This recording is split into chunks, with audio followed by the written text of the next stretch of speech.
Hello everybody, welcome to जीएससीजीवे में स्वागत है आपका। नाउ आज हम टॉपिक कवर करेंगे फंडामेंटल राइट्स। फंडामेंटल राइट्स की पार्ट 2 करेंगे।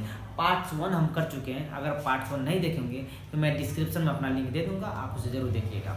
नाउ फंडामेंटल राइट्स को देखेंगे। Right to property, right to freedom. इसमें देखेंगे प्रोटेक्शन ऑफ 6 राइट्स। 6 राइट्स दिया है, इसको कैसे समझेंगे हम, इसको 1 बाय 1 समझने की कोशिश करेंगे। फिलहाल ये ओरिजिनली देखा जाए तो 7 राइट्स था। आर्टिकल 19 के तहत 7 राइट्स था, जिसमें एक राइट को डिलीट कर दिया गया। वो राइट्स कौन था? वो राइट्स था right to acquire and hold and dispose of property. मतलब right to acquire, hold and dispose of property को डिलीट करके इसको 6 राइट्स कर दिया गया। कब डिलीट किया गया? 44th constitution amendment act 1978। कब? 44th कॉन्स्टिट्यूशन अमेंडमेंट एक्ट 1978 में इसको डिलीट कर दिया गया। ओके, नाउ ये जो 6 राइट्स दिया है आर्टिकल 19, एक guarantee to all citizen. Guarantee to all citizen, इसमें ध्यान देने वाली बात ये है, ये पर्सन के लिए नहीं है, इस सिटीजन्स के लिए। इस सिटीजन्स के लिए गारंटी देता है आर्टिकल 19, ठीक है। किसके अगेंस्ट? स्टेट के अगेंस्ट गारंटी देता है। Not a private and individual. जो भी राइट्स है वो अगेंस्ट स्टेट के अंदर गारंटी देता है, प्राइवेट एंड इंडिविजुअल के लिए नहीं। ओके, नाउ अगर जैसे कि कोई भी अगर आप पे स्टेट एक्शन नहीं ले सकता, अगर ये 6 राइट्स है तो आपके ऊपर स्टेट एक्शन नहीं ले सकता। इस राइट्स के तहत आप कहीं भी आप मूवमेंट कर सकते हैं, अपना डिसाइड कर सकते हैं। लेकिन कुछ इसमें रेस्ट्रिक्ट करता है, स्टेट रेस्ट्रिक्ट करता है। हम जो भी देखेंगे अभी 1 बाय 1 इसे एक्सप्लेन करेंगे तो आपको अंडरस्टैंड करवाऊंगा कि कहाँ रेस्ट्रिक्ट करता है, ठीक है। नाउ इसमें देखेंगे first A 19A, right to freedom of speech and expression. Second है assemble, right to assemble peacefully without arms. Now C है राइट टू फॉर्म एसोसिएशन और यूनियन एंड कोऑपरेटिव। और डी है right to move freely throughout the territory of India. और E है right to reside and settle in any part of the territory. And F right to practise any profession और to carry और occupation, trade और business. इसको समझने के लिए, इसको याद करने के लिए हम एक एग्जाम्पल देंगे, आप इसको इजीली अंडरस्टैंड कर ले जाएंगे। उसके बाद हम 1 बाय 1 एक्सप्लेन करूंगा। क्या एग्जाम्पल है? नाउ एग्जाम्पल, नाउ ये स्टूडेंट है, माना कि 2 स्टूडेंट हैं, वो एग्जाम दिए। माना कि हम स्टूडेंट हैं, हमने एग्जाम दिया, रिजल्ट आया, रिजल्ट ट्रांसपेरेंसी नहीं आया, रिजल्ट में कोई त्रुटियाँ हो गया, मतलब अच्छी तरह से रिजल्ट घोषित नहीं हुआ, उसमें कुछ चीटिंग हो गया। तो हमने क्या कहा, हमने सोचा इसको कैसे मैं आवाज़ उठाया जाए ताकि रिजल्ट ट्रांसपेरेंसी और अच्छे तरीके से आए, फिर से चेकअप करने के लिए, ठीक है। तो हम क्या करें, जैसे कि 2 पर्सन एग्जाम्पल लेंगे, जैसे स्टूडेंट है, हम स्टूडेंट हैं, तो हम जैसे कि एक और स्टूडेंट है, हम दोनों लोग मिले, देखो भाई ट्रांसपेरेंसी नहीं है, हम इसको आवाज़ उठाना चाहिए। ये कैसे आवाज़ उठाएं? क्योंकि इसको ट्रांसपेरेंसी रहे और दूसरा रिजल्ट सही से चेकअप हो। सही से चेकअप नहीं हुआ है, उसमें चीटिंग हुआ है। तो क्या करें, हम दोनों लड़के स्टूडेंट आपस में इंटरेक्ट करते हैं, बातें करते हैं, मतलब विचार करते हैं। क्या किया जाए? तो जो विचार करते हैं, जो बातें करते हैं, स्पीच करते हैं, अपने व्यू को एक्सप्रेस करते हैं, वही हुआ first right to speech and expression. क्या हुआ?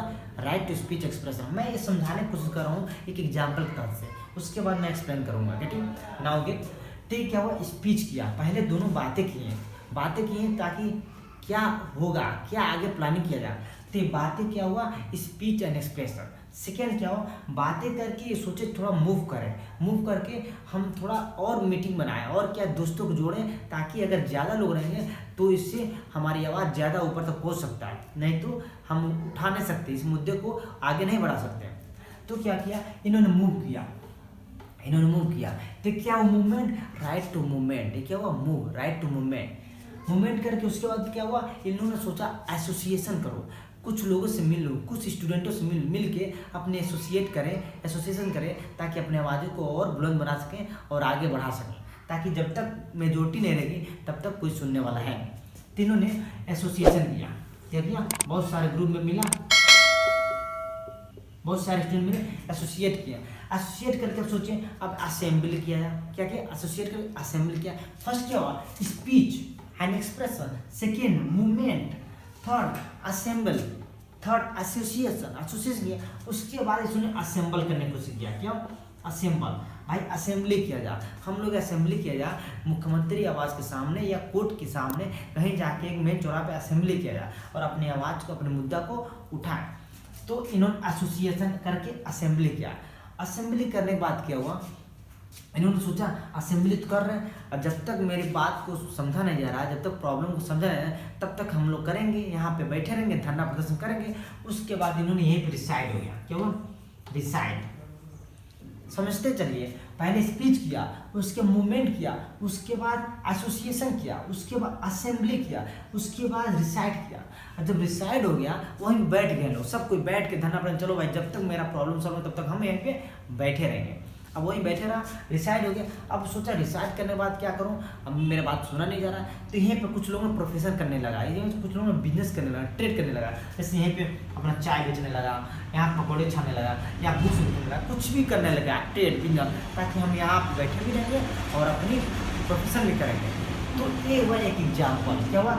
एग्जाम्पल। अंडरस्टैंड क्या कहना चाह रहा है एग्जाम्पल? इस पर लिंक करेंगे, क्या कहना चाह रहा राइट। हाँ, ये 1 by 1 है, लेकिन इसमें 1 by 1 सीरीज वाइज नहीं है, लेकिन सारे टॉपिक्स में कवर है। क्या?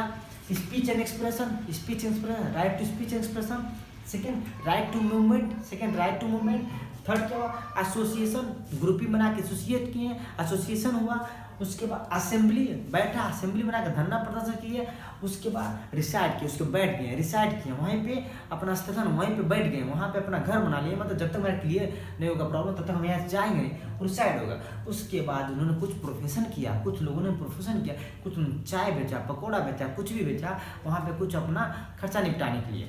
तो ये हुआ एक एग्जाम्पल तथ्य से इस 6 राइट्स को अंडरस्टैंड किए हैं, समझने की कोशिश किए। आप इससे हम 1 by 1 एक्सप्लेन करेंगे, होता कि हम कैसे याद करेंगे आर्टिकल 90 के अंदर जो भी 6 राइट्स है, कैसे हम याद करेंगे उसको एग्जाम्पल तक समझें ना। अब इसे 1 by 1 एक्सप्रेस करेंगे। क्या होता है? First, right to freedom of speech and expression, मतलब speech and expression.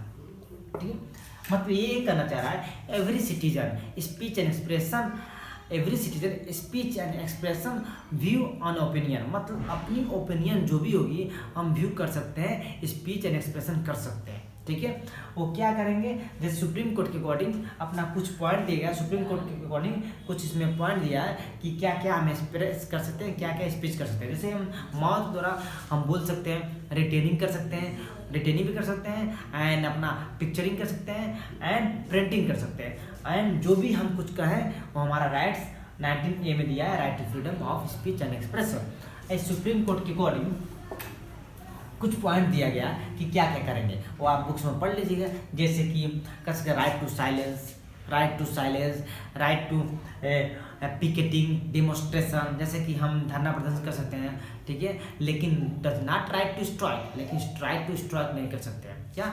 Right to strike नहीं कर सकते हैं। राइट टू हम साइलेंस हो सकते हैं, एंड कर सकते हैं right to about government activity, हम गवर्नमेंट एक्टिविटी को जान सकते हैं। ऐसे कुछ राइट्स सुप्रीम कोर्ट द्वारा अपना कुछ फॉलोइंग पॉइंट दिया गया, आप उसे बुक्स में देख लीजिएगा ऐसे। ठीक है, नाउ ये right to freedom of speech and expression है।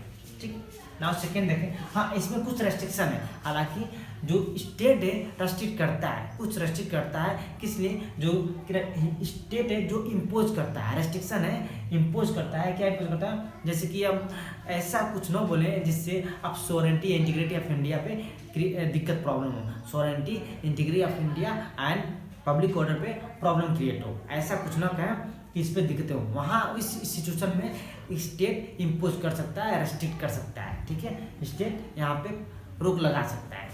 ठीक है, नाउ सेकेंड देखें तो हम देखेंगे अब second, right to assemble peacefully without arms. Second क्या? असेंबली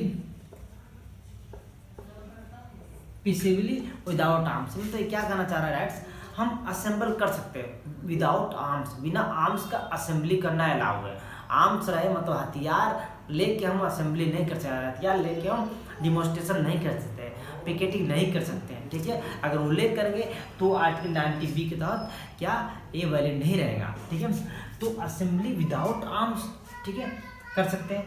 ठीक है। नाउ इसमें क्या कहेंगे, कुछ गवर्नमेंट इसमें स्टेट इम्पोज करेगा, रेस्ट्रिक्शन करेगा। किस पे करेगा, स्टेट इम्पोज रेस्ट्रिक्शन करेगा। क्या रेस्ट्रिक्शन करेगा, जैसे कि आप वो दिक्कत, जैसे कि आप पब्लिक ऑर्डर, ठीक, पब्लिक ऑर्डर, ट्रैफिक मेंटेनेंस या सॉवरेनिटी इंटीग्रिटी ऑफ इंडिया पे दिक्कतें क्रिएट ना हो, ये पे इस पे नो आ कोई प्रॉब्लम क्रिएट ना हो, ठीक है। इसके तहत देखते अनुसार अपना स्टेट रेस्ट्रिक्ट करेगा, ठीक है। इसका क्या, स्टेट इम्पोज रेस्ट्रिक्ट करेगा, ठीक है। नाउ और इसमें क्या करेगा, जैसे कि क्रिमिनल प्रोसीजर कोड, क्रिमिनल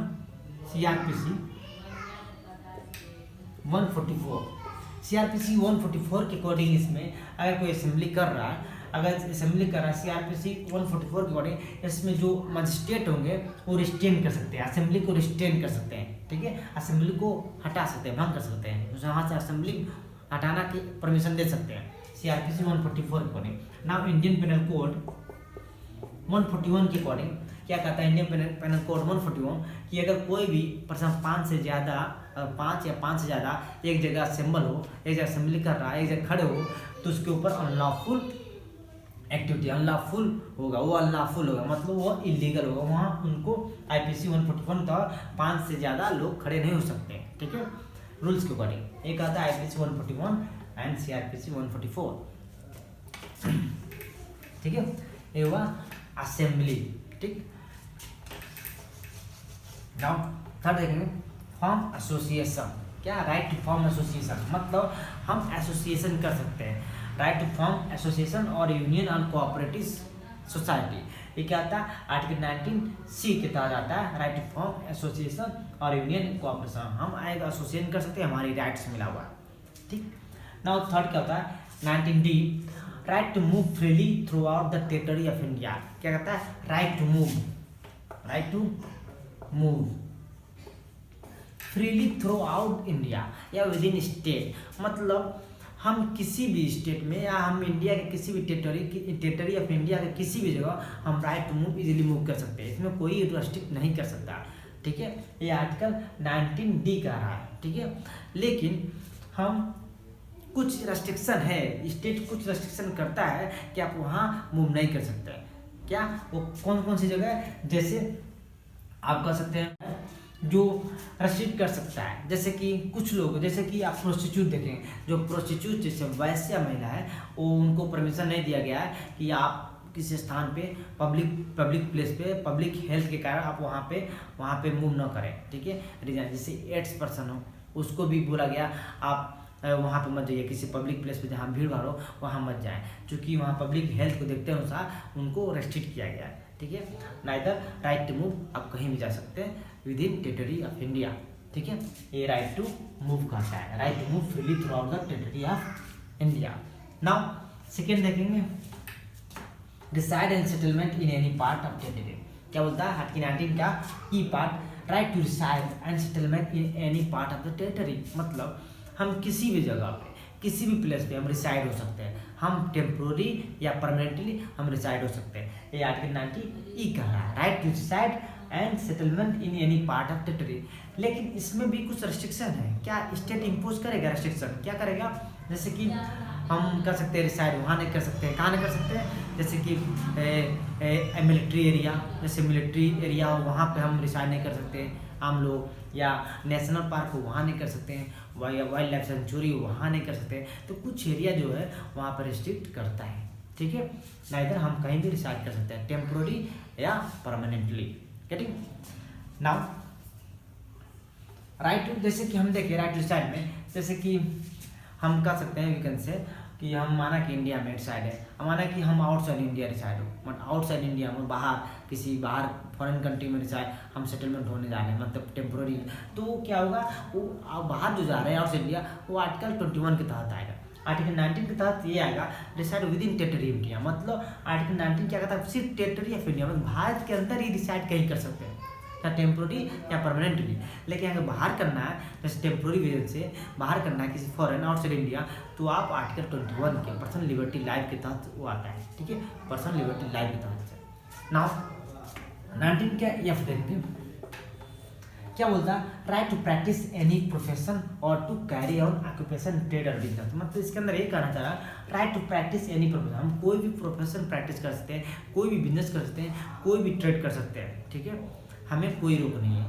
लेकिन इसमें भी रेस्ट्रिक्शन क्या है, स्टेट इम्पोज करेगा, रेस्ट्रिक्ट करेगा। क्या स्टेट रेस्ट्रिक्ट करेगा, क्या रोकेगा, जैसे कि आप वो नहीं प्रोफेशन कर सकते, वो ऐसा ट्रेड नहीं कर सकते, जैसा कि आप वीमन एंड चाइल्ड का ट्रैफिकिंग नहीं कर सकते। वीमन चाइल्ड, ध्यान रहे, पर्सन नहीं, वीमन एंड चाइल्ड का ट्रैफिकिंग नहीं कर सकते, मतलब वीमन चाइल्ड का बिजनेस नहीं कर सकते हैं। या हार्मफुल ड्रग्स होता है, जो एक्सप्लोजिव डिवाइस होता है, उसका बिजनेस नहीं कर सकते हैं, उसका ट्रेड नहीं कर सकते हैं। ये इलीगल माना गया। क्या माना गया, इलीगल माना गया। आइदर आप कोई भी practice profession and business trade अपने इंडिया के अंदर कर सकते हैं, ये आर्टिकल 19F के तहत, ठीक है। ये है अपना आर्टिकल 19 पढ़े, जो 1 by 1 एक्सप्लेन किया हूँ, इजीली आपको अंडरस्टैंड हो गया होगा, ठीक है। Now thank you very much, thank you.